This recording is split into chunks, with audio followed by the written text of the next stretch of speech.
Fortunately, there are a ton of great starter scents out there. You know, fragrances you can pick up when you're brand new. They're very easy to wear and almost impossible to mess up. Because it's intimidating when you're getting started off in a hobby like this, when you're presented with all of these options, all of these different price points and everything like that. So starting off on the lower end of the price scale, you know, $30, $40, and some things that are just very versatile and mass pleasing, like Dylan Blue and, you know, Versace Pour Homme and things like that. It's a great place to start. There's nothing wrong with those scents, and I still wear those quite often, even still.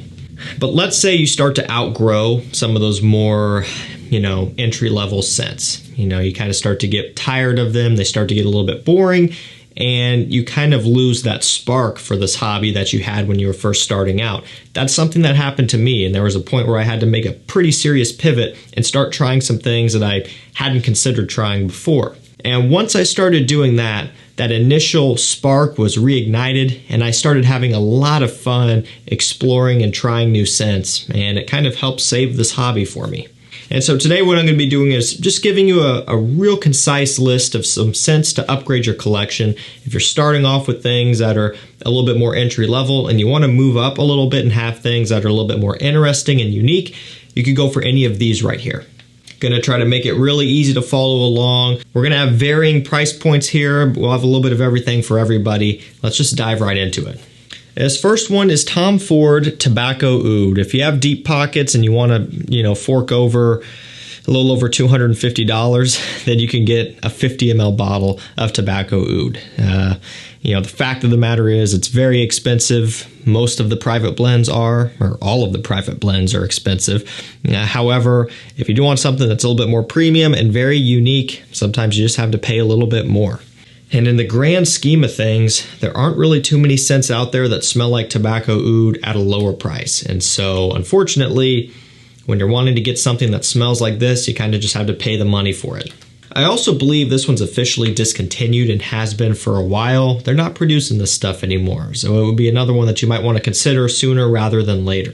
So besides the obvious here, you get a little bit of an animalic note going on as well. So it's boozy, it's rich, it's smoky, and just has a different style. Something that is going to completely catch you off guard if you're used to smelling fresh, entry-level beginner scents.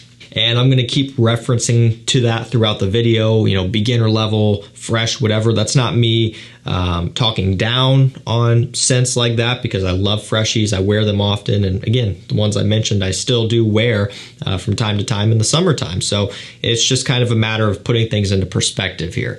You go from things that are super mass pleasing and very easy to wear that anybody could pull off to something like Tobacco Oud, which is a little bit more specific and a lot more daring and challenging.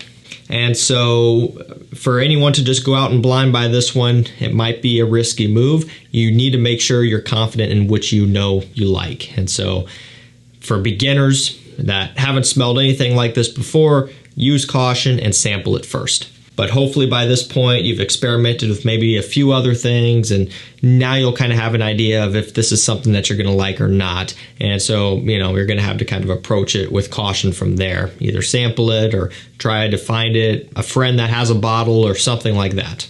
Or if you're just super brave, you can blind buy it. That's what I did, and for me it worked out great, but it's not going to be the same for everybody. But yeah, Tobacco Oud, it's definitely one to upgrade your collection significantly if you want something that's just going to be a little bit more exciting and daring and challenging. But that one is an extreme example to start off the video, so let's kind of tone it back a notch and go with something that's more affordable and also a lot easier on the nose for a lot of people. It's Versace Oud Noir. So Versace is a great budget brand. You know, a lot of their items, like I talked about earlier, Dylan Blue, Versace Pour Homme, are going to be in that $40 range. Oud Noir is going to be one that's a little bit more expensive, but not by a ton. I think you're looking at around maybe $60 for this one for 100 milliliters.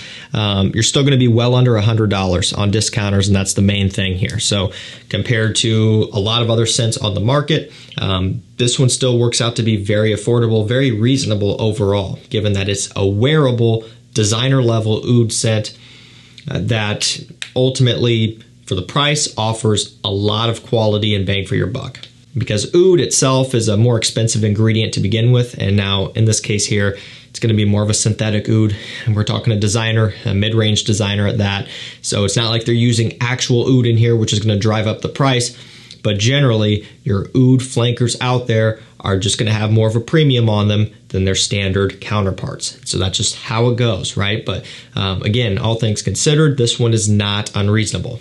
There's a lot of other woody notes going on in here as well, with a little bit of tonka bean and a little bit of a kind of a peppery kick as well. Something that smells very expensive and high end, something that's going to work great for situations where you are a bit more dressed up and you want to be taken seriously. This is not something that's going to be very casual and carefree like Versace Pour Homme or Dylan Blue or something. But this also isn't to the extreme as some niche out there, which is going to be very unwearable. So this one's a nice middle ground for a great price. You can't really go wrong with Sauvage Elixir either. This stuff is all over the place here in the community anyway, and so you might think that this is not really a pro level scent because it's super popular and you're hearing about it all the time. But the reality is Sauvage Elixir is never going to get to the popularity that the EDT and even the EDP has achieved. It's just not going to happen. It doesn't have that same type of viral mass appeal that the Eau de Toilette has proven to have, and still does have, to be fair. So this is not going to be anywhere near that level. And there's still going to be a lot of people out there who are brand new that are going to smell this and not like it. So with something like this, I do think you need to build up to it. And the perfect progression would be to start off with the EDT, work into the EDP, try out the Parfum, and then go for the Elixir here at some point. It doesn't need to necessarily be in that order, and you could probably even skip the EDT, go for the EDP, the Parfum, and this, but it would be a great way to kind of work your way up to it. And you don't even need to buy all of them either. You can just do some sampling around. These are going to be very accessible in all of your local retailers and things like that. So you can just walk in and spray them on and try them out. This one's very, very warm and spicy. It has licorice, cinnamon. There's going to be some sandalwood in here, a nutmeg. Definitely going to be the most mature, rich, and extreme version of Sauvage. Next up, we have Hugo Boss The Scent Magnetic. This one has vanilla, manica fruit, and this interesting bran accord. So the vanilla is a big player in here. And again, that note is super popular in men's fragrances these days. A lot of them are focusing on that note kind of first and foremost, a lot of these newer scents. And so it's no surprise to see it here being used pretty heavily. The manica fruit is very common within this line. That's what the scent line is known for. It's very distinct. It is fruity, but it's also very sweet as well, and it just stands out. It does have a little bit of a powdery, kind of dusty, chalky nature, and I would associate that with the bran accord that's in here. So that's kind of an interesting one. You don't see that every day, but it kind of adds a little bit of a unique twist. This is not something that beginners are going to flock towards. A lot of people would smell this in store, try it, and probably move on to something else. But if you want something that's going to be different and just a little bit more exciting and maybe even a bit challenging, I would encourage you to check this out. You can't really beat Brioni scents for the price either. These are kind of in the $60 to $70 range right now. Apple, oud, and patchouli are in the Eau de Parfum Intense here. And so it's really good. The oud is another one that's very mild, just like in Versace Oud Noir. Nothing that's going to be over the top. It still maintains a lot of wearability, and that apple combination in here with some of the sweetness just gives it some of that modern kind of sweetness that you would come to expect from these newer releases. You know, that note, apple, is used a ton in men's scents, oftentimes in sweeter ones. Take a look at things like Eros and, you know, Y Eau de Parfum by YSL, using that pretty heavily. So that kind of ties us back to what you've smelled before. And so there's a little bit of a familiar smell with this one, but then it still goes off in its own direction with the oud, the patchouli, and some of the other notes going on. So I think overall, if you just want something that stands out among everything else in your collection, and you kind of want to start to just get a little bit more of a more challenging set of scents built up, this is one you should check out too. This next one's going to be perfect for spring and summertime. If it's warm where you live right now, this would be a great option. Terre d'Hermès Eau Givrée. It's got citron, woody notes, juniper berries in here. Great stuff. Taking the spot of Eau Très Fraîche. They discontinued that one due to reformulations. and they just re-released something similar to it here. So there's a few differences, like this doesn't have the watery notes that Autres Fresh has. They're not listing off things like orange and vetiver in this new one, although I still definitely pick up on vetiver. You know, they just say woody notes, but it's a vetiver, just like in the original and the Parfum. And I still kind of get a little bit of an orange feel kind of further along in the scent. It's bright, it's uplifting, it's fresh and clean, with a very upscale and classy smell. I think you're looking at around $90 to $100 for this one on discounters. These bottles are refillable, and so if you were to work your way through one, you can get the refills for significantly less than buying the full presentation all over again, which is a nice touch. Okay, let's go with PDM Carlisle. Parfums de Marly Carlisle. So this is one of my favorites from the brand, hands down. It's a little bit more expensive compared to the others, but by far worth the investment. It is truly one of a kind. Has vanilla, patchouli, tonka bean in here, and I believe they have a little bit of apple listed off. There's some nutmeg going on as well, kind of giving a bit of a warmer, spicy kick, a tiny bit of a fruity sweetness. Has kind of this balsam, woody, slightly smoky sweetness going on in the base.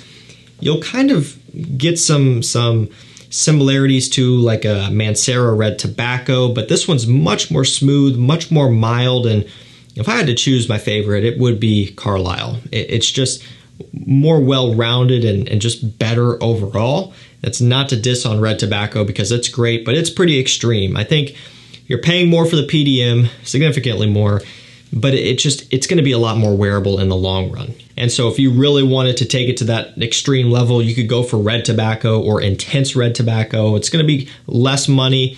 It's just going to be probably less versatile as well. So there's a trade-off there. Also, there are affordable options out there. If Carlisle is out of your budget, Barouge Perlador is a great alternative for around $60 to $70. Carlisle is usually going to be, you know, even on discounters, up in the $220 to $240 range, somewhere around in there. We're going to end this video with Valentino Uomo Intense. It's all about the iris with the leather in here, and then some vanilla going on kind of in the dry down as well. You know, it's a classic at this point. It's gotten a ton of hype, and it's well-deserved. This one was kind of riding the coattails of Dior Homme Intense, because Dior Homme Intense was really kind of helping to build up that iris hype, and at least in terms of the sweeter ones.